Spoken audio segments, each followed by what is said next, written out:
안녕하세요. 학생부 위주진영 가이드북 실전편 학교생활기록부 교과학습 발달상 설명을 맡은 대구여고 교사 장은길입니다. 제가 오늘 설명드릴 부분이 학교생활기록부의 교과학습 발달상이라는 부분인데요. 사실 이 부분이 대입에서 굉장히 중요한 부분입니다. 오늘 설명 한번 잘 들어보시기 바랍니다. 우선 학교생활기록부 항목별로 대입 반영되는 여부를 한번 확인하고 가겠습니다. 최근 3년간 굉장히 많은 변화가 있었는데요.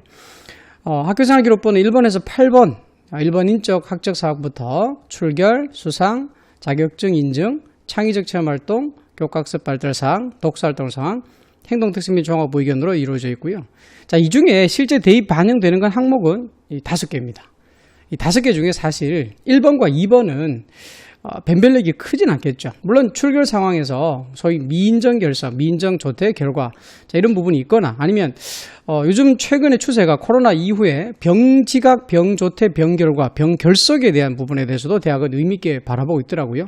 그게 과하면 왜 그런지에 대한 의미를 학생반에서 찾으려는 노력도 하고 있는 것 같습니다. 어쨌든 1번과 2번을 제외하면 5번, 6번, 8번이 실질적으로 대입에 가장 큰 반영되는 요소겠죠. 최근 3년간 대입에 반영되는 학생부 항목을 이렇게 한번 정리해 봤습니다. 눈으로 보시기에도 작년, 재작년에 비해서 2024학년도가 굉장히 많은 변화가 있었습니다. 실질적으로 반영되는 건 창의적 체험활동, 교과학습 발달사항, 행동특색 및 종합 의견으로밖에 표시되지 않는다고 봐도 과언이 아닌 것 같아요. 제가 말씀드릴 교과학습 발달사항 학생부 6번 항목은 크게 학급 성취도 그리고 세부능력 및 특기사항으로 구성되어 있습니다. 학업 성취도는 보시다시피 각 과목 그리고 각 과목별 현재표는 단위수라고 되어 있는데요. 아마 이제 새로 입학한 학생들한테는 학점이라 말로 표기될 겁니다. 그리고 원점수, 과목 평균, 성취도, 그리고 수강자수, 석차 등급 이로 구성되어 있고, 그다음에 세부능력 및 특기사항은 위에 있는 과목별로 500자씩 그 학생이 어떻게 학습을 했고 학업 태도를 보이고 학습 내용 중에 추가적으로 궁금한 내용이나 추가적으로 어떤 확장 경험을 가졌는지에 대한 설명을 세부능력 및 특기사항으로 나타내게 됩니다. 팟 1에서 아마 대입 전형에 대한 설명을 들으셨을 건데요. 다시 한 번 더 짚고 가겠습니다. 이 부분 중요한 부분이라서요. 학생부 교과나 수능 위주 전형은 아무래도 수치화된 정보, 정량적인 평가가 이루어집니다. 반면 학생부 종합 전형은 수치화된 정보도 활용을 하지만 교사가 써주는 기재 항목별 기재 내용을 바탕으로 정성평가되는 면이 있습니다. 자, 그러다 보니까 예측 가능성 측면에서는 교과나 수능 위주 전형은 정성평가가 아니라 정량평가라서 높아지지만 학생부 종합전형은 정성평가이기 때문에 예측 가능성은 낮아집니다. 다시 말해 내가 그 대학에 지원했을 때 합격할 수 있을지 없을지를 알아보는 데 있어서는 학생부 종합전형은 사실은 예측 가능성은 떨어집니다.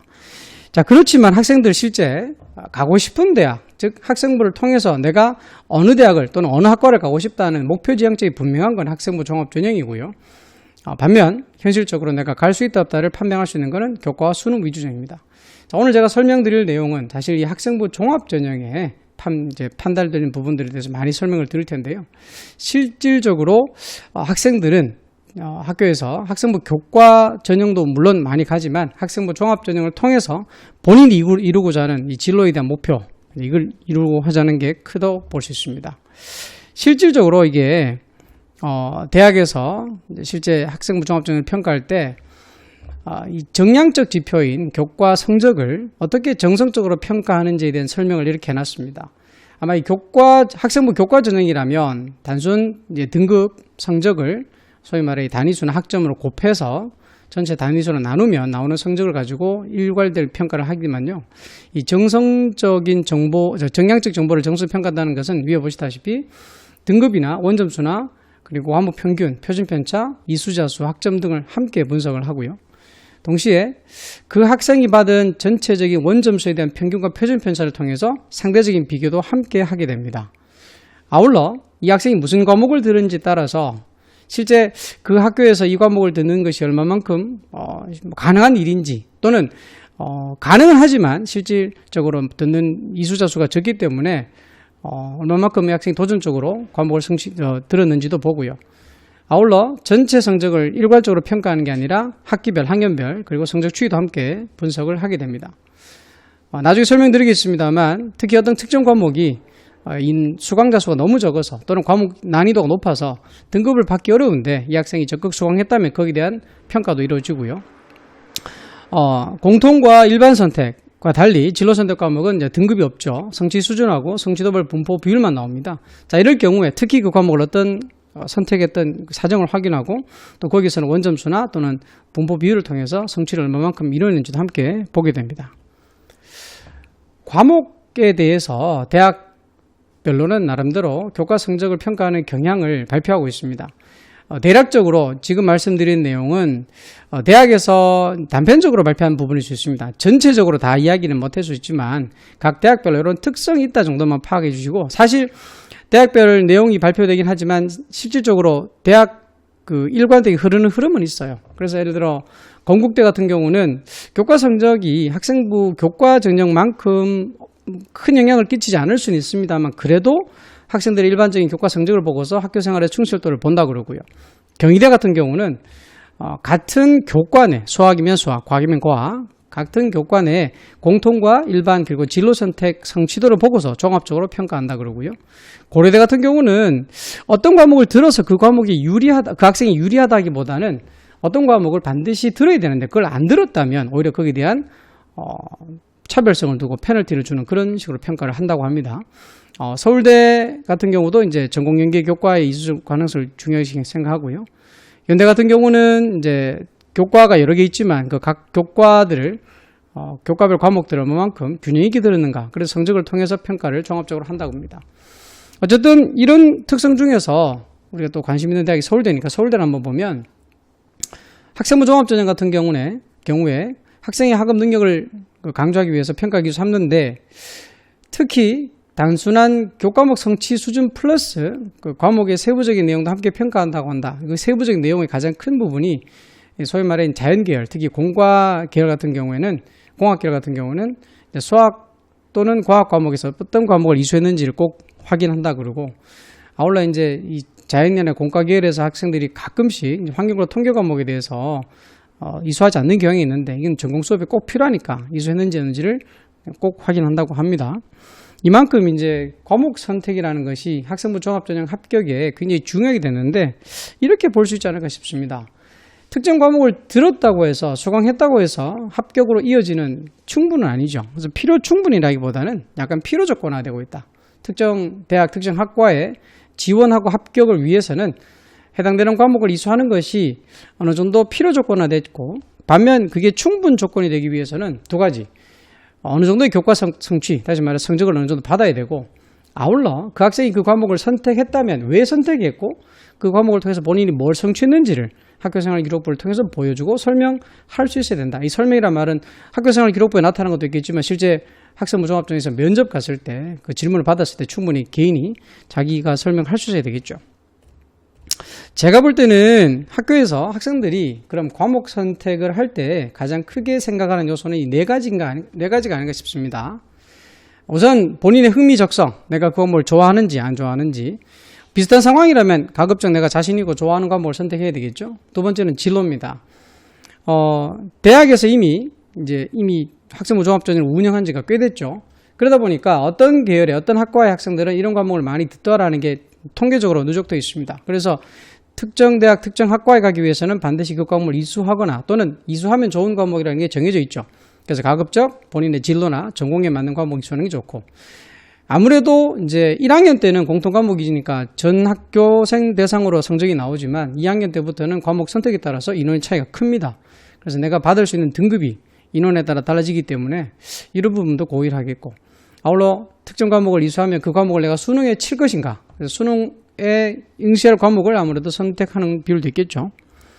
방금 말씀드린 대학에서 학생을 선발할 때 특정 학과는 특정 과목을 이수하는 것을 좋아합니다. 그래서 2022학년도에 서울대에서는 핵심 권장 과목과 권장 과목을 학과별로 이렇게 공개를 했고요. 이게 업데이트 버전이 지금 오른쪽 위에 보시면 ROL이라고 하는 서울대 학생부 종합전형 웹진의 자료 참고에 들어가시면 나와 있습니다.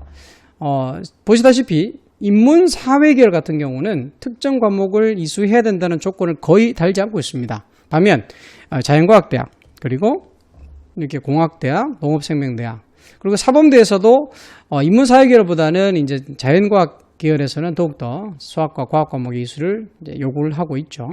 이런 과목들을 꼭 살피셔서 과목의 이수에 도움을 받기를 바랍니다. 서울대뿐만 아니라 연세대, 고려대, 중앙대, 성균관대, 경희대 이 5개 대학이 자연계열 학생을 대상으로 이 5개 학교에 진학했던 학생들을 대상으로 무슨 과목을 듣고 그 학과에 왔는지를 조사해 봤거든요. 자, 그랬더니 아무래도 수학 과목은 수학이나 컴퓨터나 산업공학과 같은 데 유리했고, 물리학은 기계, 전기전자, 이런 공학 분야에 대해서 필요한 과목이었고, 화학도 마찬가지로 공학 분야에 필요한 과목이고, 특히 약학과 의학 분야에도 의미 있는 과목 선택이었다. 생명과학 같은 경우는 당연히 생명과학이나 농업 계열이나 또는 간호나 보건 또는 의학도 포함되겠죠. 자, 어쨌든 대학에서는 인문사회 계열에서는 특정 과목 이수해야 된다라고 조건을 다는 과목은 사실 없는 거나 마찬가지죠. 예. 그렇지만 자연과학, 공학, 의학 계열에서는 충분히 그 과목을 이수한 여부를 평가해 하고 있다고 알고 가야 될 것 같습니다. 말씀드린 대로 교과학습 발달상의 학업 성취도를 평가할 때 교과 전형은 말씀드린 대로 이제 정량적이고 일괄적인 반영을 합니다. 특정 교과에 특정 과목에 일정 등급을 받았으면 그 등급의 가중시인 학점을 곱하고 이제 단위수를 나누면 그 과목 등 성적이 나오겠죠. 그래서 어떤 대학에 지원하면 내가 그 대학의 학생부 교과 전형으로 나의 교과 성적은 몇 점이다라는 게 환산돼서 바로 나옵니다. 반면 학생부 종합 전형은 그렇게 평가하지 않습니다. 그래서 어떤 그 교과 전형 기준으로 봤을 때는 등급이 좀 더 떨어지는 학생이라도 충분히 합격하는 사례가 많고, 반면 떨어지는 그 교과 성적이 조금 부족하더라도 다른 학생부 항목을 통해서 충분히 이제 극복하는 사례가 있죠. 우리 대입정보 포털 어디가라고 있습니다. 아시는 분은 아시겠지만 혹시 몰랐다면 반드시 아셔야 됩니다. 어디가에서 특정 대학의 특정 학과의 전형별 결과를 바로 볼 수가 있는 섹터가 있거든요. 거기 들어가시면 한번 볼 수 있는데, 예를 들어 우리 지역의 경북대 같은 경우에 학생들이 인문사회계열에서 가장 많이 선호하는 학과 중에 하나가 미디어 커뮤니케이션 학과죠. 학생부 교과 전형 같은 경우는 대략 합격 등급대가 2점대 7 또 2.8 정도로 나옵니다. 2점대 중후반이 합격 등급대라면 학생부 종합 전형에서는 똑같은 학과인데요, 3점대 중후반이 나옵니다. 3.7, 3.8이 나오거든요. 자, 이것만 봐도 교과 전형과 종합 전형 자체 평가 방식이 다르다는 걸 알 수 있을 겁니다. 아울러 이제 고등학교에 오셨으니까 이제 공통과 일반 선택 그리고 진로 선택 과목이 뭔지는 아셔야 되고요. 그래서 공통과 일반 선택 과목 같은 경우는 이렇게 지표가 나옵니다. 그리고 진로 선택은 어떤 과목을 들었는지 성취도 분포비율이 나오거든요. 자, 이렇게 과목별로 종류별로 지표가 달리 제시되니까, 자, 그거에 대해서 지금부터 예시를 들어서 설명을 드릴게요. 자, 이 학생은 경희대 생물학과를 지원한 학생입니다. 이 학생을 대학에서는 어떻게 평가하는지, 만약에 이게 학생부 교과 전형이었다면 말씀드린 대로 예를 들어 국어 성적이 1학기 때는 4등급, 2학기 때는 2등급이죠.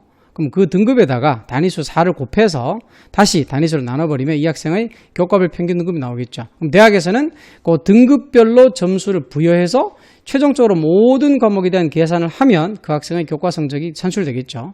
반면 학생부 종합전형에서는 그렇게 평가하지 않는다는 거죠. 우선 이 학생은 지금 1, 2, 3학년 전체 공통 일반 선택 과목의 성적이 다 나와 있습니다.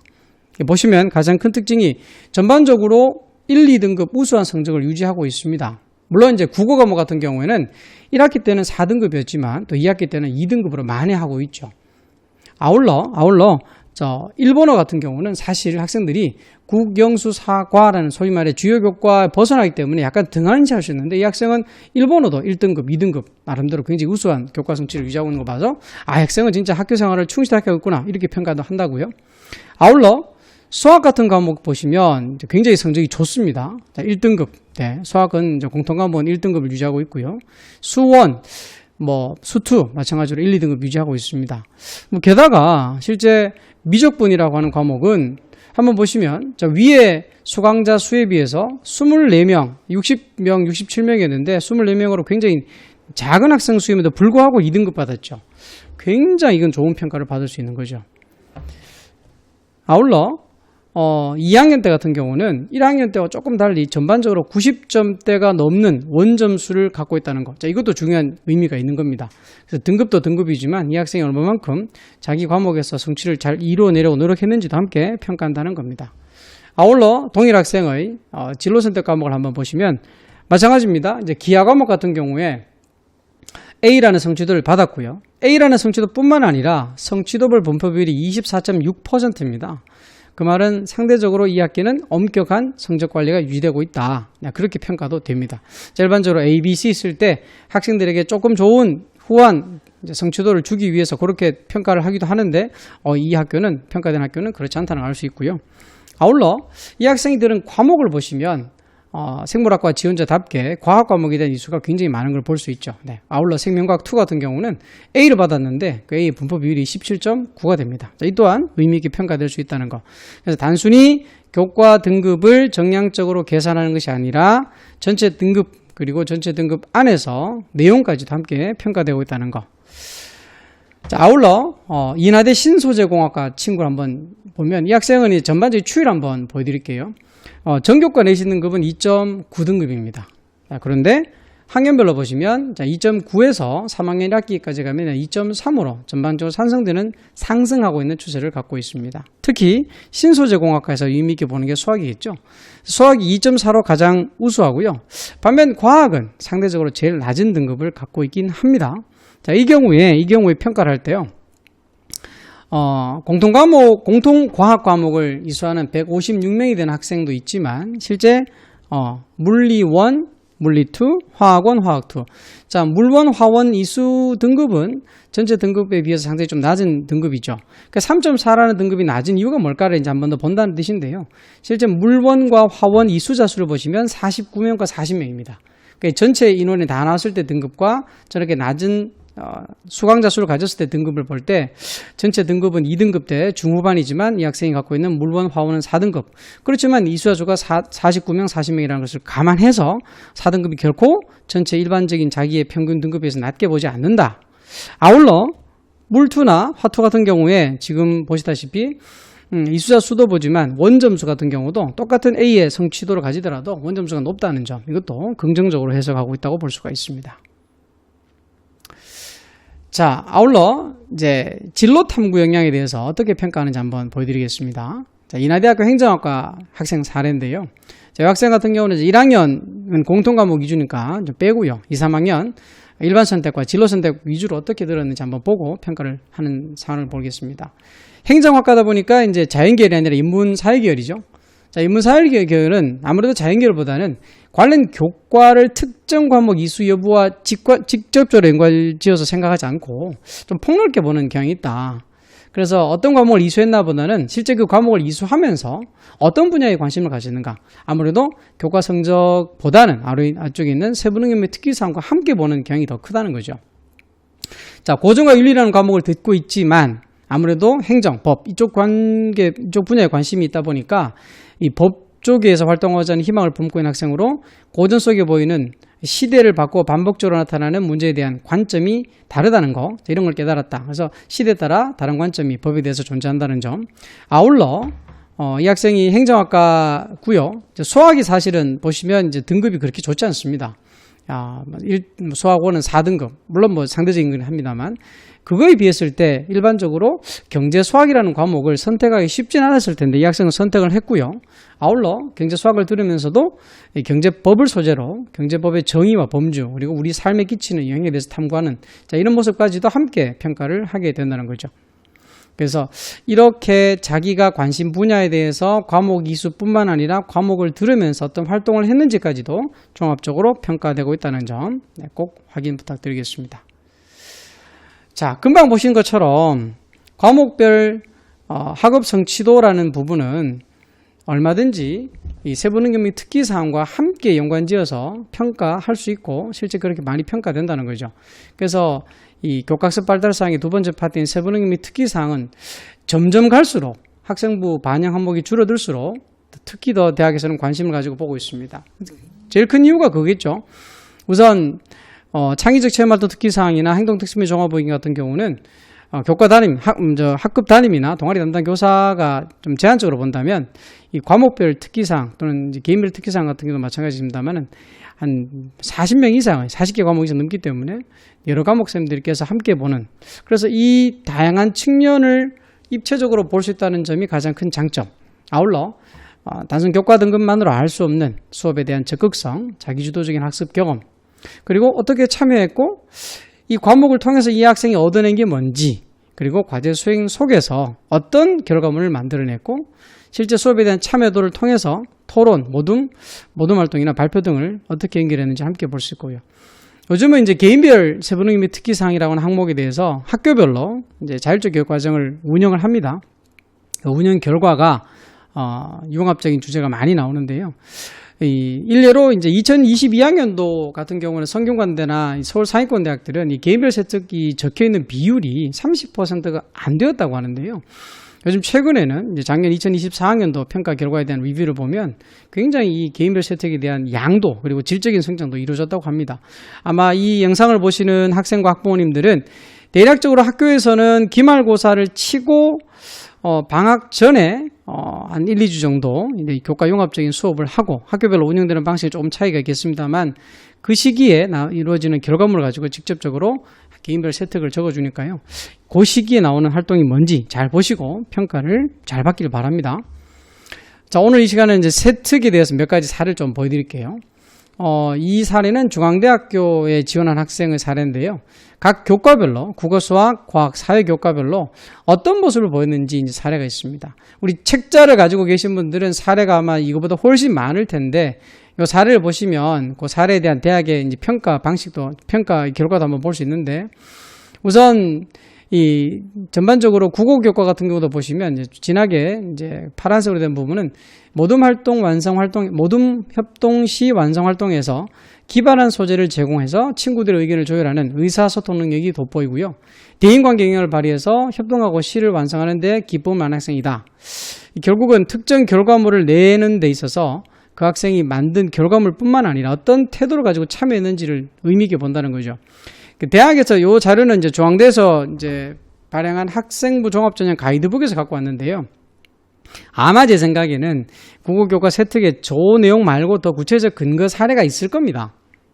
일반적으로 교사의 정성적인 평가만 가지고 대학은 신뢰해서 평가를 잘 안 하거든요. 물론 이 사례가 전체를 대표하지는 않겠습니다만 저런 교사의 평가가 있다면 아마 다른 부분, 다른 국어교과에 그 근거 사례가 있을 텐데 그 근거 사례에 대한 내용이 지금 조금 제가 볼 때는 좀 부족해요. 어쨌든 그런 내용과 함께 제시되었을 때 저런 교사의 정성평가가 의미 있게 반영될 수 있다는 거고요.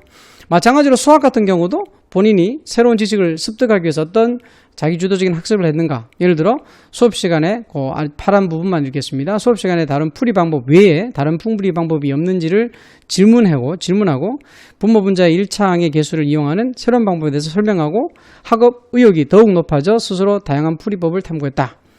마찬가지입니다. 이것도 근거 사례가 있긴 하지만 아마 이 부분에 대해서는 이것만 가지고 완전하게 이 학생이 갖고 있는 자기주도 학습 능력을 보진 않을 겁니다.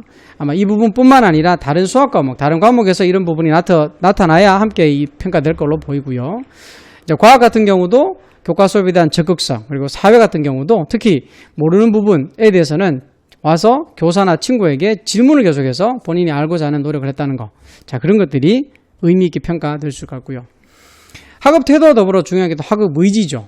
학업 의지. 결국 내가 뭘 하고자 하는 성취 동기에 대한 그리고 목표의식에 대한 반드시 내가 이루어내겠다는 그 의지를 어떻게 보여줄 수 있느냐. 자, 과학탐구 실험 같은 경우는 주어지는 자료를 가지고 한 게 아니라 본인이 직접 주변 환경에서 얻을 수 있는 이 자료를 직접 찾고 아울러 한 번의 실험으로 끝나는 게 아니라 여러 번 반복해서 실험했다는 내용. 그만큼 목표의식에 대한 의지가 강하다는 거고요.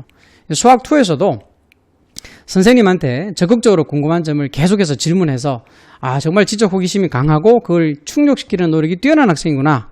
그래서 선생님께서 한 3번째 줄 보세요. 수학2 과목에 문제 해결 능력이 최고 수준이라고 생각하는 정말 극찬이죠. 예. 아마 이 수학2 세특에서는 그래도 조금 더 구체적으로 드러난 것 같은데요.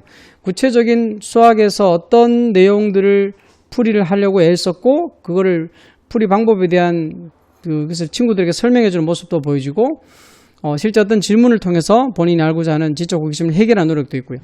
자, 그런 것들이 물론 제가 수학 과목 교사는 아니라서 그 내용의 깊이는 잘 모르겠습니다만 이 학생이 어떤 의지를 가지고 학습하려고 하는가 그런 부분은 잘 드러난 사례라고 볼 수가 있을 것 같습니다.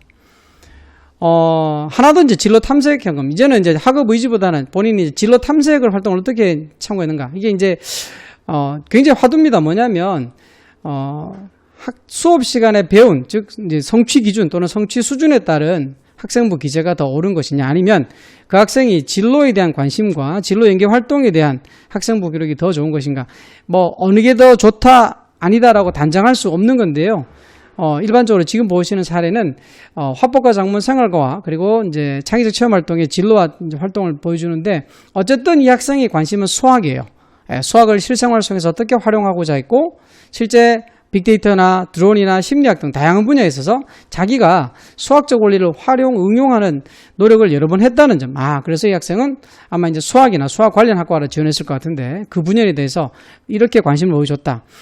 그런 것 같습니다. 진로 관련 학생부 기록이 의미가 있다 없다를 논하는 이야기 많은데, 그 전에 같은 관심사라도 그 깊이가 얼마만큼 있는가에 따라서 대학은 충분히 진로 관련된 세특이라도 의미 있게 평가할 것 같고요. 아마 그건 이제 대학별로 상황이 좀 다르기 때문에 다를 수 있을 것 같습니다. 자, 마지막으로요. 공동체 역량. 우리가 학생부 종합적인 큰 평가 요소가 학업 역량, 진로 역량, 공동체 역량. 물론 이제 과목별 세분경 및 특기 사항도 있고요. 창의적 체험 활동 그리고 행동 특성 및 종합 의견에서 이 학생이 평소에 갖고 있는 리더십에 대한 이야기가 좀 많이 있는 것 같습니다. 여기는 물론 이제 리더십뿐만 아니라 협동, 협업, 배려와 나눔, 성실성, 규칙 준수 이런 부분들이 다 평가될 수 있기 때문에 어느 특정 영역이 구체적으로 드러났다고 해서 다른 영역이 없다고 평가하지 않습니다. 금방 말씀드린 여러 가지 영역을 공동체 역량이라는 큰 범위에서 함께 평가하니까요.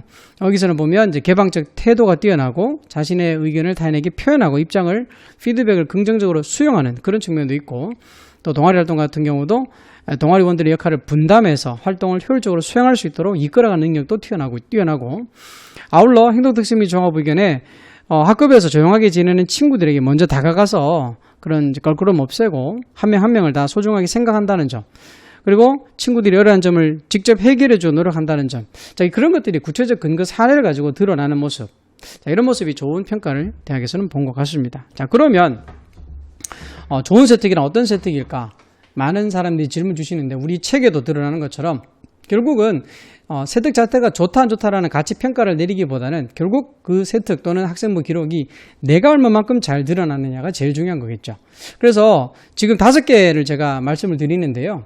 사실 이 5개를 정말 제대로 실천하는 친구 학교에서 찾아보기 정말 힘듭니다. 제가 말씀드린 5개를 제대로만 실천하면요, 모두가 학생부에 자기 모습을 잘 드러냈을 것 같습니다. 첫 번째, 질문입니다. 단순한 질문이 아니라 수업 또는 수업 이후 본인이 고민이 드러나는 정말 의미 있는 질문을 학기별로 정말 한 2-3개 정도는 해당 교과서에 던지면 본인의 관심도 드러낼 뿐만 아니라 선생님에게 굉장히 좋은 인상을 심어줄 수 있겠죠. 아울러 수행평가에 최선을 다하는 모습입니다. 중학교 때는 수행평가가 정말 개량화되어 가지고요, 등급을 또는 점수를 나누는 큰 역할을 했습니다만, 아마 일반적인 고등학교에서는 수행평가가 정말 점수가 세분화돼서 평가되기보다는 그 학생의 수행을 과정적으로 평가를 하고 대부분의 선생님께서 이 수행평가 결과를 세특을 적는 데 활용을 하시거든요. 그래서 수행평가를 난 그냥 어느 정도 해서 이 정도면 A 받을 수 있어, B 받을 수 있어, 이런 점수의 개념보다는 정말 최선을 다하는 모습, 그럼 그 수행평가가 좋은 결과물을 만들겠죠. 아울러 수업이나 또는 수행평가 과정에서 발표나 모둠 활동이 있다면 좀 적극성을 띄우면 좋겠습니다. 우리 친구들 초등학교 저학년 때는 누가 서로 발표하려고 손을 막 들다가도 고등학교 또는 중학교 때도 좀 그런 경향이 있겠지만 특히 고등학교 오면요, 발표에 대해서 굉장히 소극적인 친구들이 많아요. 아울러 이제 코로나가 지났으니까 학교에서 모둠 활동이 있습니다. 생각보다 고등학교에서 모둠 활동을 하는 수업이 그렇게 많지는 않습니다. 그러다 보니까 모둠 활동을 할 수 있는 기회가 주어진다면 적극 참여하는 모습 꼭 보이면 좋겠고요. 독서입니다. 그러니까 독서활동 상황이라는 학생부 항목이 있는데요, 이게 대입이 반영이 안 돼요. 자, 그렇지만 대학에서는 이제 독서활동 상황으로 가던 독서활동이 세특이나 창체 특기 사항에 다 묻어나고 다 포함돼서 드러난다고 하더라고요. 그래서 내가 수업 중에 공부하는 개념, 내가 수업 중에 공부했던 그 개념을 가급적이면 책을 통해서 해결해 본 경험을 한번 수업에 발표한다든지 어떤 식으로든지 선생님과 소통하는 모습 좀 보이면 좋겠다. 아울러 최상위권 학생들이 사실 좀 의미 있는 건데요, 수업했던 내용 또는 내가 수업 중에 궁금했던 내용을 특히 내가 관심 분야인 진로나 전공 관련된 부분이 있다면 추가적인 확장 경험을 좀 했으면 좋겠다. 확장 경험을 하는 방법에 대해서는 아마 학교에 있는 선생님께서 알려주시고 싶은데, 소위 말해 이제 주제심화 탐구활동. 같은 걸 하더라도 본인이 관심 분야에 대해서 이만큼 제가 추가적인 노력을 했습니다라는 걸 활동을 보여주는 것과 그렇지 않은 것은, 그리고 그게 여러 과목 그리고 학년에 따라서 누적된 결과로 드러났을 때는 굉장히 임팩트 있는 평가 결과로 이어질 수 있다고 생각합니다. 자, 이런 결과들을, 이런 학생부 내용들을 어떻게 선생님과 잘 알려줄 수 있을까? 결국 좋은 세특은 내가 보이는 세특이라고 그랬죠. 그럼 내가 보이는 세특은 결국은 제 생각에는 이제는 선생님과 소통하는 게 필요하다고 생각합니다. 한 학급에 적게는 20명 내외에서 많게는 30명 내외까지 이제 고등학교에 한 학급에 있습니다. 모든 학생들을 다 선생님들이 보고 평가할 수는 없거든요. 학교생활기록부 기재 요령이에요. 이렇게 되어 있습니다. 학교 교육에 따라 실시한 교육활동 중에 선생님의 지도하에서 학생이 직접 작성한 자료, 외부의 도움 받지 않고요. 그런 그 자료 중에서는 이 5가지, 동료평가서, 자기평가서, 수업산출물 또는 수행평가 결과물, 소감문, 독후감. 자, 어떤 형식이든 교과 담임쌤이나 학급에 있는 담임쌤들은 여러분하고 소통하려고 애를 쓰실 겁니다. 그 소통에 적극적으로 응대하고 적극적으로 반응해서 내 모습이 잘 드러나는 세특은 결국은 선생님과의 소통이 제일 중요할 것 같습니다. 자, 저는 오늘 학교생활기록부 교과학습 발달사항 학업성 지도에 대한 학습성 지도라는 정량적인 지표를 정성적으로 어떻게 평가하는가, 그리고 세부능력 특기사항이라는 선생님이 적어주는 기재 항목에 대한 주요 사례를 설명드렸고요. 보다 더 구체적인 사례나 내용은 우리 책자에 많이 있습니다. 꼭 한번 보시고 참고하시면 좋은 학교생활 밑거름이 되리라 생각됩니다. 자, 설명 마치겠습니다. 감사합니다.